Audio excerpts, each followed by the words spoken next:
Russia అయితే చాలా తెలివిగా ప్రవర్తిస్తుంది. పుతిన్ చాలా తెలివిగా ప్రవర్తిస్తున్నాడు.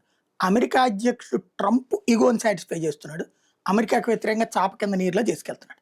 అమెరికా చెప్పిందని ఉక్రెయిన్ మీద యుద్ధం ఆపలేదు. అమెరికా చెప్పిందని ఉక్రెయిన్ వదిలేయలేదు. అమెరికా చెప్పినా సరే అమెరికాతోనే చెప్పి మరి ఉక్రెయిన్‌లో ఉన్నట్టు డొనెట్స్‌కి తీసుకుంటున్నాడు.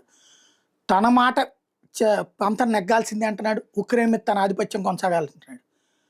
గ్రీన్‌లాండ్ విషయంలో చొరకేసి వదిలేసాడు తప్పించి తను జోక్యం చేసుకోలేదు. ఎందుకని?